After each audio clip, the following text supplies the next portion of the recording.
Moving on from a relationship that ended a long time ago, often referred to as an ancient relationship, can be one of the most emotionally complex processes a person undergoes.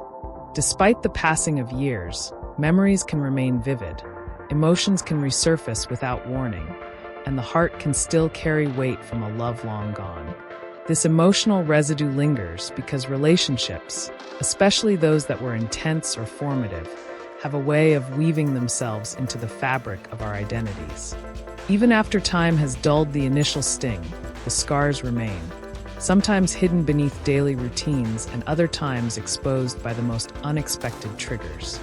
There is a unique kind of pain that comes from holding on to something that no longer exists.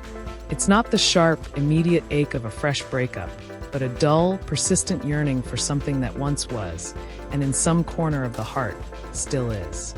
This kind of emotional limbo can prevent growth and interfere with present relationships and opportunities.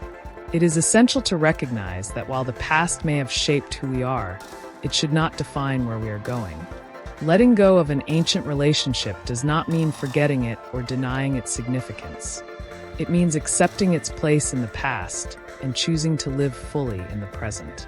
One of the primary reasons people struggle to move on from old relationships is the lack of closure. Many times, relationships end abruptly or without a clear explanation, leaving behind unanswered questions and unspoken emotions.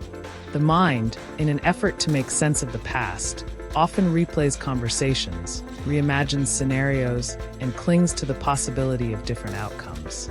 This mental looping keeps the emotional wound from healing. Closure does not always come from the other person. Sometimes, it has to be self-generated.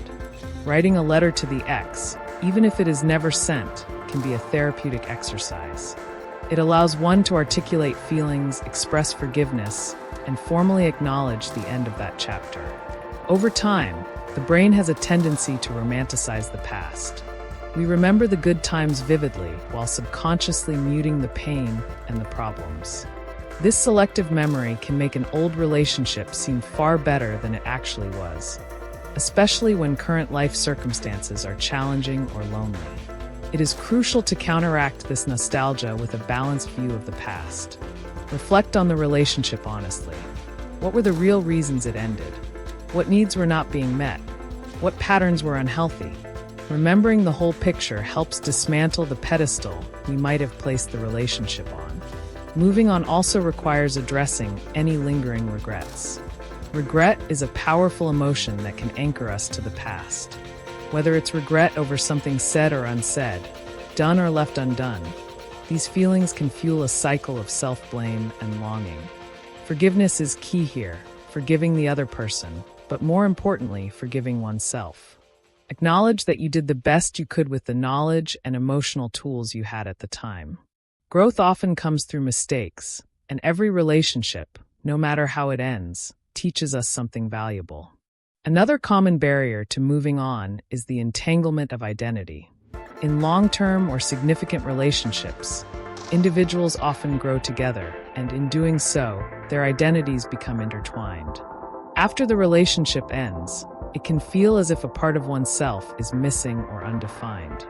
Rebuilding a sense of self that is independent of that relationship is a vital step in healing.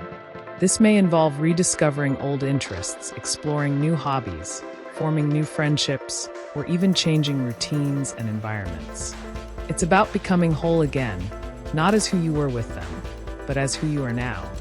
Triggers are another challenge in the journey of letting go. A song, a place, a scent, or even a time of year can transport you back to moments shared with an ex.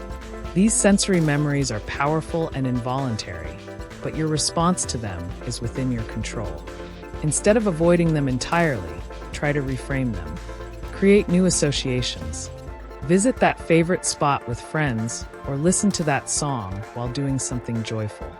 Over time, these triggers will lose their emotional charge. Social media complicates moving on in the modern age. The ability to check in on an ex's life with a few taps can reignite emotions and stall the healing process. Consider muting, unfollowing, or even blocking your ex if their digital presence is causing emotional turmoil. It's not about bitterness, it's about boundaries. Protecting your mental and emotional health should always be a priority. Grieving the loss of a relationship, even one that ended years ago, is natural. Grief is not linear, and healing does not follow a set timeline. Some days you might feel perfectly fine, while on others, an old memory might bring tears to your eyes. Be patient and compassionate with yourself.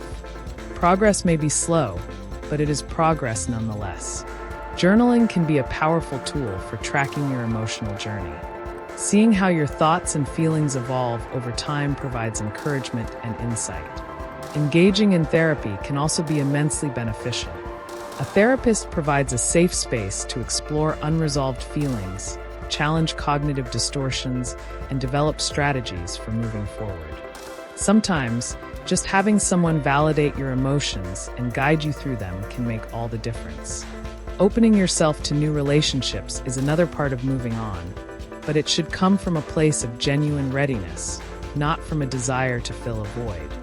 Rebounds or rushing into new dynamics without healing can lead to further pain. Take your time. Learn what you truly want and need in a partner, based on the lessons from your past. When you do begin to date again, approach it with an open heart and a clear mind. Moving on also means redefining love. The love you shared with your ex was real, but it was not the only love possible.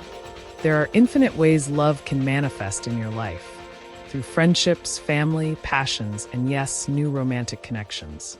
Love does not diminish with loss, it transforms. Allow yourself to believe in new beginnings, even if they look different from what you once imagined. It can also be helpful to engage in symbolic acts of closure. This could be a personal ritual like lighting a candle and speaking your goodbyes into the flame, planting something new to represent growth, or writing your story and ending it on your terms. These acts give your emotions a physical outlet and mark the transition from holding on to letting go. Sometimes people hold on to ancient relationships because they fear that moving on means they will forget. But remembering and moving on are not mutually exclusive. You can carry the lessons, the good memories, and even the love without allowing them to dictate your present. The goal is not erasure, but integration, making peace with the past so it becomes a part of your story, not the whole narrative. In the quiet moments of solitude, when thoughts drift back to what was, remind yourself of who you are now and the life you are creating. You are not the same person who loved that deeply long ago. You have grown, endured, learned, and loved again in different ways. Honor your journey by continuing to walk forward. Letting go of an ancient relationship is a courageous act. It requires confronting your deepest feelings, accepting the impermanence of life, and choosing hope over nostalgia. But with each step away from the past, you make room for new joys, deeper connections, and a fuller, more authentic life. The heart is resilient. It remembers, it breaks, it heals, and it opens again. Moving on doesn't mean forgetting. It means choosing to live.